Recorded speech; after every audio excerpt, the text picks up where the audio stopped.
Hello everyone, my name is Lindsay and welcome back to my YouTube channel. Today we're going to be talking about a very interesting topic, one that has to do with politics. We're often told stay away from conversation about politics, money, and religion with people because usually that stirs the pot and we tend to have different point of views. Well, we're stirring the pot today, ladies and gentlemen. So we're going to be talking about the politics behind grieving, because yes, it is very possible to get very political with grief. If you haven't already done so, make sure to subscribe and turn on your notifications to my channel. Make sure to follow me on Instagram and Twitter at _lifeafterloss and shoot me an email if you have any questions or would like to be a part of one of my videos. So this was a topic that was actually suggested to me by my creative content specialist, Ashley. So thank you to you and shout out to you for actually starting this conversation, right? Because that's the point of this space, to be able to talk about the things that we either A, don't really feel comfortable with talking about out there in the world, or B, haven't really reflected on. The politics behind grieving. What are we talking about when it comes to that? So what we mean is the specifics around how we as a collective, as a whole, support those that are grieving when they initially experience loss. So for instance, we're going to be looking at what we know as bereavement leave, or also known in other countries as compassionate leave. So it's the entitlement of either paid time off or unpaid time off from the workplace as a result of a loss. So if you experience the loss of someone, these are set amount of days that are set aside apart from your vacation, apart from your sick leave, in order for you to deal with whatever you have to deal with at the moment. I knew more or less what the policies were in the US, which was that there was actually no mandate on employers to provide specific bereavement leave. However, that's pretty much left to the discretion of employers. Even though this is something that I've been fortunate enough to actually have at the time that I needed it, it's something that is not mandated. So technically, if you are working for someone, in the US, they're not obligated to give you time off, even if it's to attend a funeral or if it's just to actually start to process what has actually happened. Oregon State is one of the only states in the US that actually has a policy on this. However, there are conditions and limitations to this policy, meaning that you have to have worked with the company for a certain amount of time, usually 180 days, work at least 30 hours per week. And it also depends on what loss you experience, right? So they don't judge equally the losses. So it depends. Did you lose an immediate family member or did you lose a friend? Most of the policies that I did find, or the exceptions that I did find, were for immediate family members only, or anyone that you may have been taking care of or that lived directly in your household. Meaning that if you experience loss of a friend, whether it's a best friend, whatever it may be, they don't consider that as sufficient enough for them to actually allot you time off, whether it's paid or unpaid. So that's as far as the US. So pretty much only Oregon really has the set policy that employers have to provide this, but even with that, there's restrictions and limitations. So the average time off that employers do at times provide, again, this is all up to their discretion, is anywhere between 1 to 3 days. When I lost my mom, I was working at a real estate agency as an assistant, and I was super lucky and fortunate enough to actually work for a company, not the actual company, but work with people that saw each other and saw me as a human being first and then a worker. Technically, I was working part-time. I had not been there for an extensive amount of time, but they still saw me first as human and was just like, listen, take as much time as you need. And it even got to the point where they found loopholes to be able to make sure that I got paid, right? Because I most certainly could have taken as much time off as I wanted to because it was unpaid. But for instance, I will never forget how one of my coworkers and very good friends at the time literally worked shifts for me. So work shifts under my name so that I could collect my paycheck and not have to continue going, an extended period of time without getting paid, because as you know, it is expensive to die. And that is what also kind of like caught me off guard, how much of the research that I did, most employers, if they do provide you with time off, it is unpaid, where it's like, all right, not only are we telling people, oh yeah, you have like 1 to 3 days to kind of get your stuff together, but then we're also telling them, and on top of it all, we're not going to pay you, because hello, why would we do that? It's almost as though we're making death to be a non-event. It's almost like, okay, out of the courtesy of my heart, out of the mercy of my soul, I'm going to give you this, but it's going to be under these limitations and conditions, right?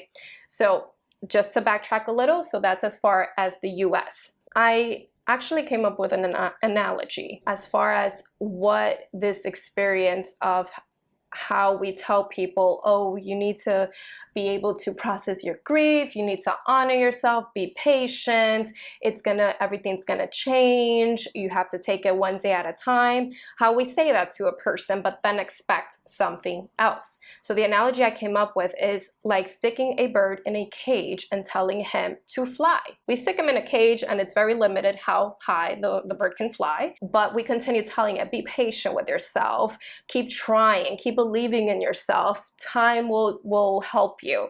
But again, the environment we create is an environment that's not conducive of that growth, of that healing, of that process. So while we're here, including myself, promoting the individual to go into their grief, to honor their grief experience, how are we supposed to realistically do that when our environment is giving us different messages? So I feel like, me personally, what I believe is that that's what leads to the greater disconnect that a lot of us experience.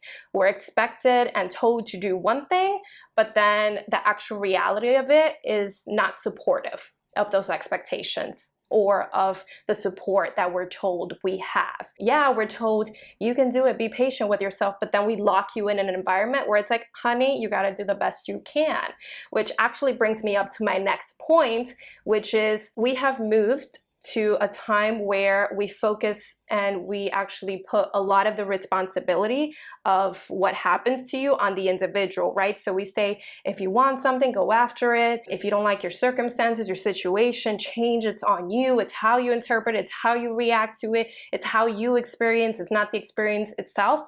And I'm all for that to an extent, because when we start negating the actual responsibility of the collective, of the environment, then we're literally setting the person up for failure. We're setting this person up to feel like whatever's happening to me is my fault. We're putting the person in a predicament where they're gonna feel like, okay, this is shame on me, guilt on me, this is something that I brought upon myself, without actually taking into account where it's like, no, honey, you can't put a fish in a cup of dirt and expect it to swim. There has to be a conducive environment for you to be able to do and be what you actually want. That actually like resonated very deeply with me, just because I also have been kind of, not that I fell into it, because I do agree with a certain extent of like, kind of owning your situation, like on yourself, like why you're reacting to it. But also it's like, no, this has to be balanced. There has to be balance. There can't just be like, oh, it's just you as the individual. Like this is actually like a collective problem. It's a collective problem because we're expecting things from individuals and then not offering them the environment to support those expectations. I started with the US. I actually researched other places. I couldn't research all, just because the more I researched, the more disheartening this information was becoming for me, and it was a lot. I'm just going to go over a few places around the world and what, if any, policies they have in relation to bereavement leave, or as I mentioned, compassionate leave, which is just time that you're allotted to take off by your employer. When we actually fast forward to Europe and the UK, there are no specific policies on bereavement leave or compassionate leave. However, employers usually give their employees 3 to 5 days. Now, it's up to the discretion of the employer whether it is paid or unpaid. When we moved over to Australia, there is a policy that mandates compassionate leave. However, it is up to 2 days. When we come over to Hong Kong, there is no policy of paid or unpaid time off.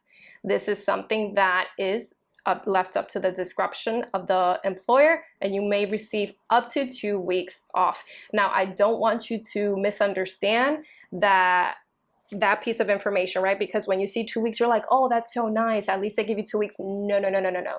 The indicative words here are up to, meaning they can give you as little as 1 day, and then heaven forbid they're compelled enough to give you 2 weeks, then they will give you 2 weeks. But it's almost like, how do you prove your case? How do you prove that you truly need these 2 weeks off? So when we move over to Canada, there is no policy on paid time off. However, you are entitled to 2 days unpaid. When you go over to Colombia, there is a requirement for compassionate leave. However, there is no specific time frame. That is actually left to the discretion of the employer. If you have a boss you get along with, they may give you whatever time you actually need. Or if you have a boss that's a douchebag, guess what? You may not even get much more than a day or 2. When we leave things like very hazy and up to the discretion of people, it really depends who you're working with. And then when we actually go over to Ecuador, they actually give you 3 days off, but it is limited. All of these policies and non-policies, by the way, are all limited to the loss. It's normally a partner, so either your spouse, it's a child, it's a sibling, and any immediate family members that live in the household with you or that you take care of. You lose a best friend, you lose a friend, you lose anyone outside of your immediate family, then that does not count for having qualified for time off for bereavement. When we actually go over to South Africa, they do give you 3 days off. However, it's limited on who dies, as well as Jamaica. Why am I even talking about this? Why does it matter? Because loss, death, grief, those are things that we are all as a collective going to experience individually. With life comes death, but yet we live in a society where for some reason we continue to have to live in 2 separate worlds. We have the world of you as a human being, and then you have the world of you as the worker. And as time continues to progress and we think we're making so much progress, we think we're getting so much better, when we actually sit down and analyze the logistics of things, we realize how little strides we have actually made, where we tell you, okay, yes, you can grieve, you can process, take your time. However, make sure that that report is done by Monday. Yes, your grief is going to change you, but make sure that these deadlines are met and make sure you're back to work on this day. Take your time. But yes, these are my expectations for when you return to work. Again, it's all mixed messages, so it's no wonder why we feel so disconnected, why we feel time and time again like we have to make a decision. Am I either going to decide on being a worker or am I going to decide on being a human? Because I have actually learned just a few years ago, I'm like, listen, when it comes to my life, when things happen with me, my family, my loved ones, my close ones, I don't care about work. Honestly, for me, my life comes first. I'm a worker second. That is just one of the roles that I hold. That is not the entire role.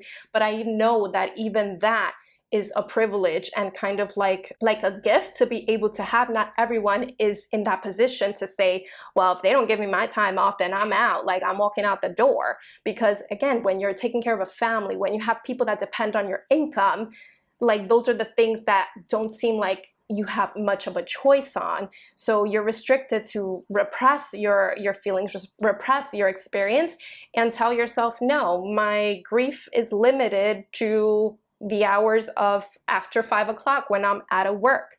And even then, if you have people depend on you, I have to be all these things for these people. So when truthfully are you supposed to process your grief? When truthfully are you able to feel, to be? Right? Because we don't come into this world as working beings. We've come into this world as human beings, but we continue to push the system in which it creates that disparity between the two, where it creates a separation. And a lot of times when people go into working for themselves, that's one of the main factors, where it's like, I don't want to be told what to do, in the sense of, if I want to take time off for XYZ, I want to have the flexibility to do that. So again, obviously business is business, and they must have regulations and restrictions to be able to operate and continue to succeed. But also, it's like, how are you setting yourself up? How are you setting yourself up to support your employees? You say this is a company of growth, of we care for you as people, but then you do something else. So I challenge you guys, the next time you go on an interview for a job, ask them, okay, you tell me these are the benefits you have. What's your policy on bereavement leave? Because that will really tell you how they view the worker, right? And this is something that the change is not gonna happen in a matter of days, in a matter of months, perhaps years. This is something that we all collaboratively have to be able to like shed light on. We have to talk about it. We have to actually say no. Like, just because you give me 3 days or just because you give me 5 days doesn't mean I have to be grateful. Yes, that is a start. However, grief experts actually say that the minimum that people actually need to process a death is 20 days. So how the hell we go from 20 days to 1 day to 3 days to 5 days, and it's not even guaranteed in most places in the world? Please tell me how. I will be making a follow-up video to this conversation on what we can do to actually start the conversation on needing these policies to change, on needing actual policies to be put in place so that people are protected. Because guess what? Death is not a non-event. Death is a very serious event that happens to everyone, and we need to be able to create an environment that we allow people the space to process, to do what they have to do, to take care of themselves, to take care of things. So yes, so comment below and tell me, what has your experience been?